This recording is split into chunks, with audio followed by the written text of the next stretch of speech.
Hello humans and fellow aliens, I'm Sapadia, and today we're going to be talking about polymeters. Last week we talked about polyrhythms, and the week before that, the difference between the two. Today we're going to be going more in depth into what polymeters are, and then how to use them in the context of bass music production to create groovier drops with more variation. So let's go. So polymeters, if you've been watching along for the last two videos, I've already explained, I did polyrhythms last week. The week before I talked about what the differences between polyrhythms and polymeters are. But just to go over that really quickly again, or just what polymeters are. Polymeters are 2 meters overlaying each other, but they aren't condensed to take up the same amount of time. They give the same count to the beat. Yeah. Okay. Yeah. I wanted to talk about one of the other things because I didn't go over it in my video about polymeters versus polyrhythms, and that is that when you're writing with polymeter, you don't have to finish out the metered phrase. How would I explain that? Okay, so if I'm writing in 4/4 and I want sorry, I gotta put my phone away. If I'm writing in 4/4 and I want to write in a polymeter, I don't have to wait. Let's say if I'm doing 7/4 over 4/4, and if you remember from the polymeters versus polyrhythms video, when you have a 7/4 against 4/4 polymeter, it takes about 7 measures for them to line up again, but you don't have to do that. If you're writing in 4/4, you can end the polymeter early so that the turnaround is a little bit smoother. And that also gives you a little bit of a weirder feeling. And dubstep lends itself really nicely to this because of the way that the drops are structured. You normally have an explosion, and then that's what I call it. The explosion, and it normally lasts for 2 beats, and then when the snare hits, that's when the actual rhythm starts. Is when the phrase or the main rhythm starts. And that is where you can play around with polymeter the most, because you can fit in odd meters there, because you've already taken out 2 of the beats from the 4/4 time with the explosion, and you've also you have some leeway with the ending of the phrase because there's normally transitional sounds. What do I mean by that? I'm gonna grab the kick and snare. I'm not gonna edit them really. I'm gonna write it just a classic kick snare pattern for dubstep. I don't have a synth on this line, but that's okay because I'll just write out the MIDI. So we have the explosion sound that happens right here, and then you normally have another rhythm. We'll just give this a quarter note rhythm. Maybe you would have another explosion sound that has a different rhythm, and then you have this again over here. But then on this last snare, the 4-bar, you have your transitional sound into the next phrase. And here is where you can play around a little bit with polymeters. So we have 1, 2, 3, 4, 5, 6 beats here. If I took out this one and I put in a little mini transitional sound, then I have 5 beats here. And if I were to do an 8th note rhythm, it gives me 10 notes to work with. And then over here I have 1, 2, 3, 4, but I can shorten this transitional sound and give me 5, or I can have a semi-transitional sound right here, and then I have 3, and I can do the same thing that I did in the last phrasing and have a little 3 melody. So if I let me throw in a synth so you guys can hear what I'm talking about.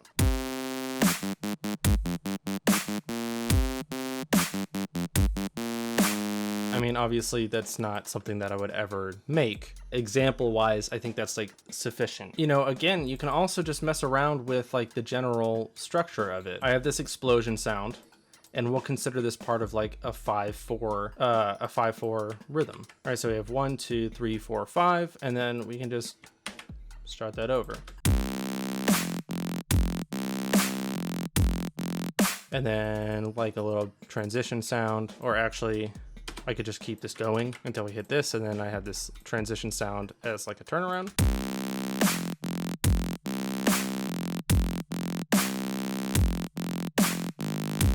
And then I can obscure this even more with the drums. So I can, I'm still having a 4/4 pattern on the drums, but now I'm emphasizing the offbeat kind of nature of this. And if I kind of have a similar setup here,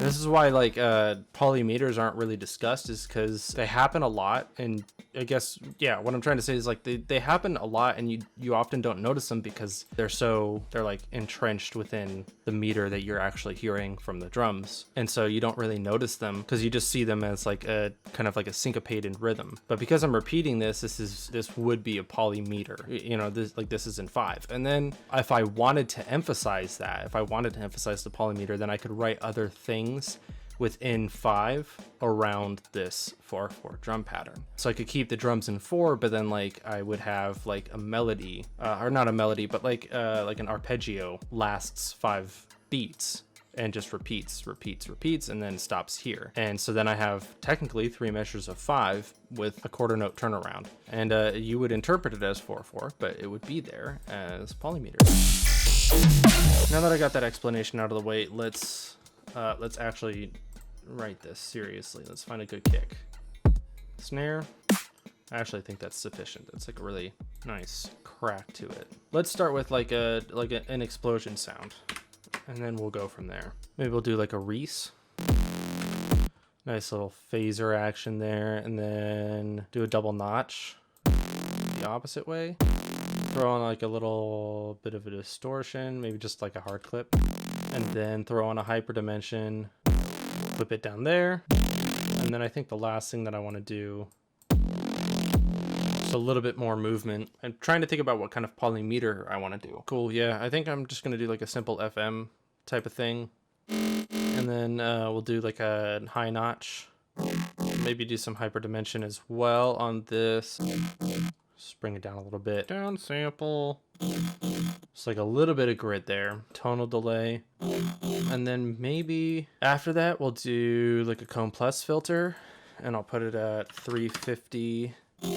So how many beats do we have left? We have 6, right? I think we can do 5. To emphasize this, I think one thing that I should do is change the wavetable position. No, that's not working. There's gotta be something that I can do. Maybe a little bit of a notch type of thing. All right, I think that's good for now. I'm gonna copy this, delete this. I'm gonna freeze this. Wait. No, let's now I'll freeze it, so I have this. Yeah, I don't know. What if I had it kind of like this?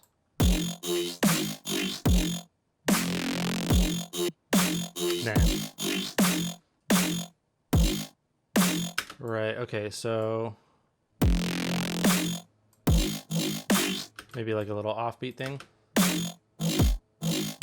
Yeah, I mean, this is actually pretty difficult. I practiced with this before to like see if I could actually do it before before I filmed it, and it turned out pretty well, but I don't know. I guess maybe I should extend it out a little bit. Like extend the polymeter out so I have this going for 2 cycles. Like if I start it over here, so I have this going for like the full 4 bars.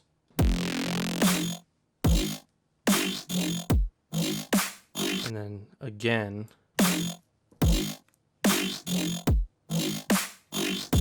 Right, and then maybe I'll duplicate this and I'll make another sound out of it. Freeze, duplicate, flatten, maybe move this over here.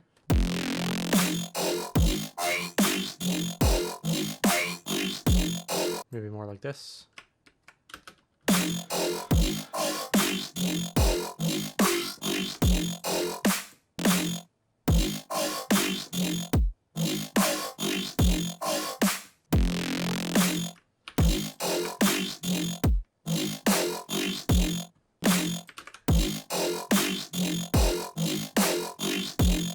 What if... Okay, I'm gonna try to do like a little 8th note thing.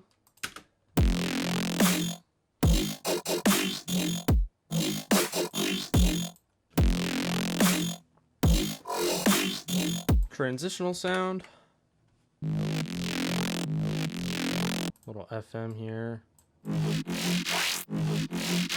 I think that works. Yeah, like there's this 5 right here, and then we go back to 4/4. And then we can repeat the phrasing, except I think what would be interesting is extending this kind of run out and turning it into like a 7. 1, 2, 3, 4, 5, 6. And then we'll have that be the start over point. And that lines up perfectly with the end. I don't even need a transition sound.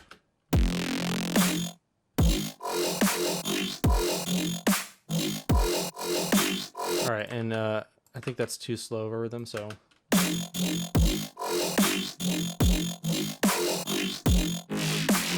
All right, so let's just keep going with that. We'll duplicate this over here. We'll keep this the same here instead, because this is going to be the end and I'm going to want like a longer transitional sound. I think what we should do is just change it to 3/4 against 4/4. What if we had 5 be the second part of the last phrase and we had the 3 be that?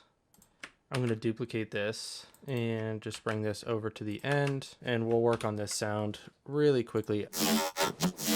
Perfect. All right, and then I'm going to do something a little bit fun. We're going to put on a post effect thing with the vocoder. Actually, I think I want to see what this sounds like up in like the glitch hop territory.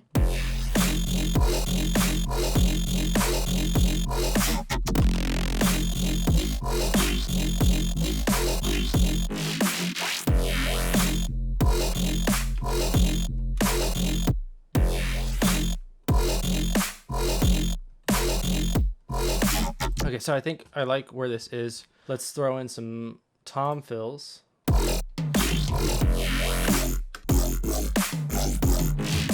So one other thing that I can use to emphasize like the fact that this is not just like a syncopated type of rhythm and that it's actually polymeter is I can throw in, you know, like those offbeat chord stabs, but they'll be in the meter of whatever the second meter is.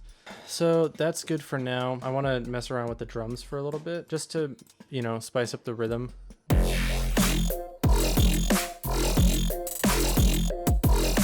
We're emphasizing the 4/4 rhythm in the drums, and with like the instruments we're emphasizing the polymeter. But there's one thing that we can do, and do I have that China? Okay, so we're gonna use the China to emphasize the polymeter.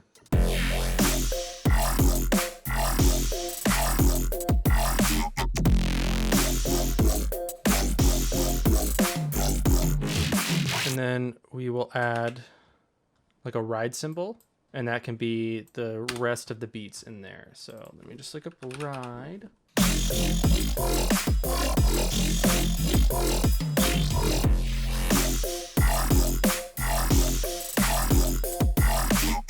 Insofar as like what this is, I think there's really not much else to do.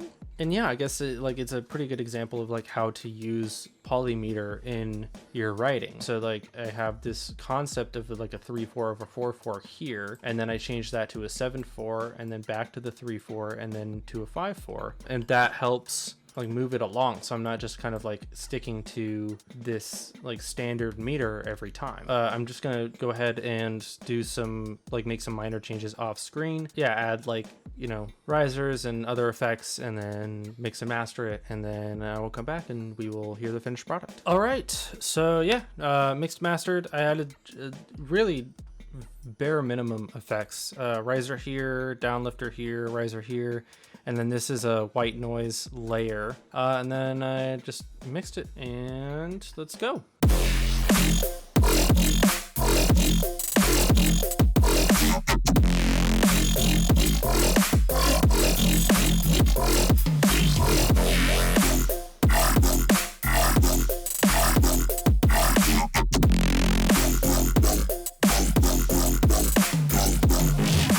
All right, so my original goal was to make a dubstep drop using the concept of polymeters to create variation from phrase to phrase, and I ended up making some, I guess, glitch hop. It's not really glitch hop, it's not like in the same style as glitch hop, but it's in that BPM area. The concept is the same and the result is essentially the same. Going back and forth between different polymeters to create a variation from phrase to phrase is, is one way that you can use polymeters. There's a bunch of ways, and you should experiment and explore those ways. Next week, I'm going to be talking about metric modulation. Now that I've covered what polyrhythms are and what polymeters are, now I can go into metric modulation and talk about how to change BPM using these concepts, and also how to create really interesting kind of off-kilter fills. So I will see you next week, hopefully. Peace.